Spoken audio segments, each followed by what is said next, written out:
Assalamualaikum warahmatullahi wabarakatuh.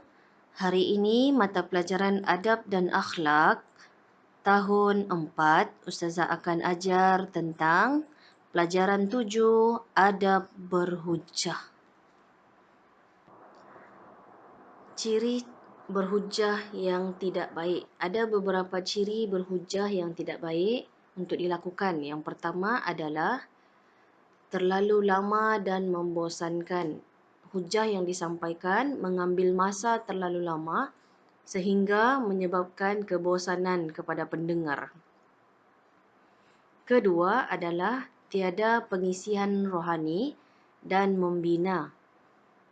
Ketiga, bahasa yang kasar dan kesat. Hujah yang disampaikan menggunakan bahasa yang kasar dan kesat. Itu tidak boleh dilakukan.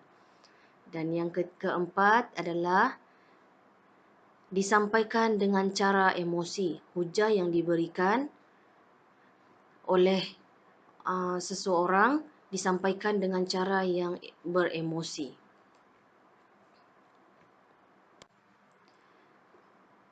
Seterusnya yang kelima adalah rasa riak dan bangga diri. Berhujah dengan rasa riak dan bangga diri. Okey, itu adalah ciri berhujah yang tidak baik. Yang seterusnya adalah hanya untuk menunjukkan kehebatan dalam berhujah. Seterusnya, mempunyai niat menjejaskan tali silaturahim orang lain. Ada niat yang tidak baik iaitu untuk memutuskan hubungan silaturahim dalam kalangan orang lain. Dan yang terakhir adalah berhujah dengan ucapan yang gagap dan tersekat-sekat. Okey, itu adalah beberapa ciri-ciri berhujah yang tidak baik.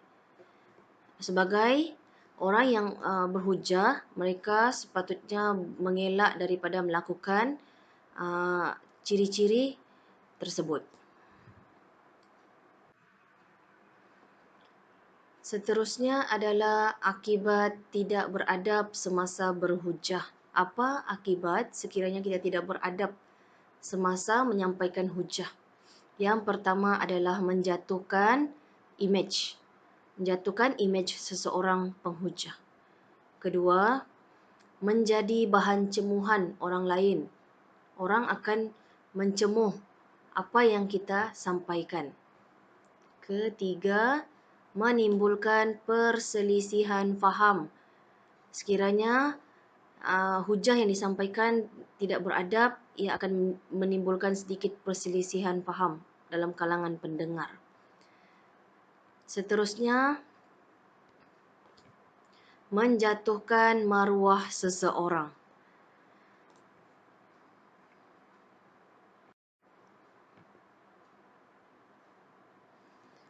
Akibat seterusnya adalah menjatuhkan maruah orang yang mendengarnya. Ini sekiranya kita mempunyai niat yang tidak baik semasa menyampaikan hujah. Tidak memberikan sebarang kesan yang baik kepada pendengar. Itu adalah kesan ataupun akibat sekiranya kita tidak beradab semasa berhujah.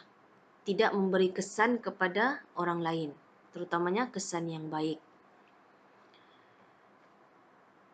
Masyarakat boleh berpecah belah dan bersengketa. Dan yang terakhir adalah tidak memberikan kesan positif kepada pendengar.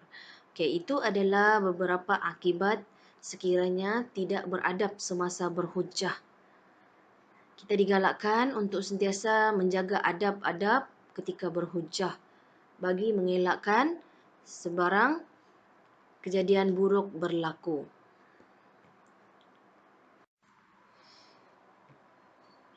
Faedah adab ketika berhujah. Apa kebaikannya ataupun faedah sekiranya kita beradab ketika berhujah?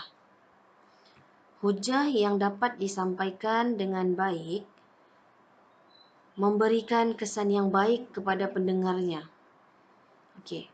Hujah yang terbaik akan memberi faedah kepada individu dari segi pertama, dapat menyelesaikan masalah dengan baik. Hujah yang terbaik dan berkesan dapat membantu menyelesaikan sesuatu masalah.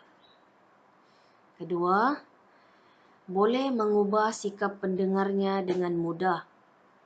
Dan yang ketiga, kesannya kepada individu adalah mudah menerima teguran dalam sesuatu perkara. Itu adalah beberapa kesan kepada individu sekiranya kita beradab ataupun sesuatu hujah yang disampaikan dapat disampaikan dengan baik.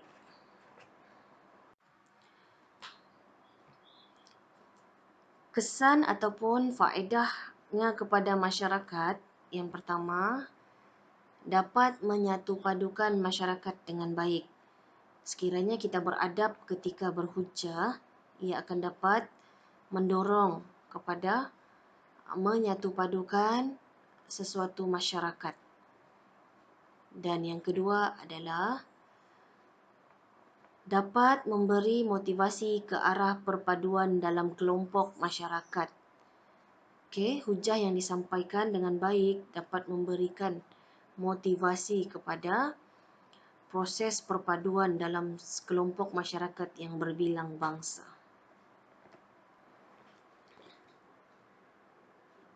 Sedikit renungan untuk tajuk adab berhujah dalam sabda Rasulullah SAW, "Ballighu anni walau ayah." Riwayat Al-Bukhari. Maksudnya, sampaikan daripada aku walaupun satu ayat.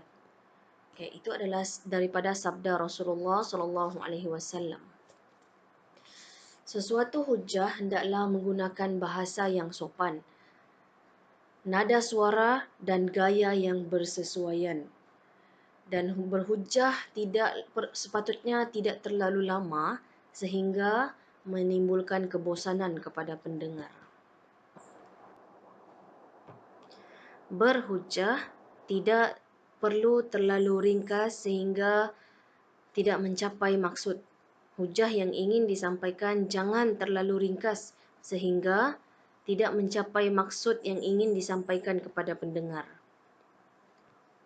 Seterusnya, berhujah hendaklah bersandarkan hujah Al-Quran dan Al-Hadis.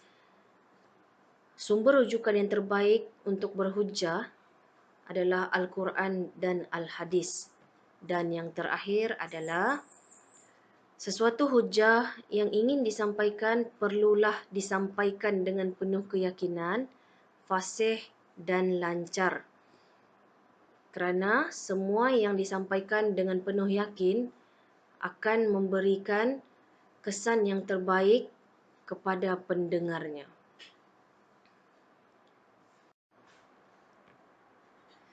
Sekian, terima kasih kepada semua yang mendengar video penerangan tentang tajuk hari ini. InsyaAllah kita jumpa lagi pada masa akan datang. Selamat mengulang kaji pelajaran di rumah. Billahi taufiq wal hidayah. Wassalamualaikum warahmatullahi wabarakatuh.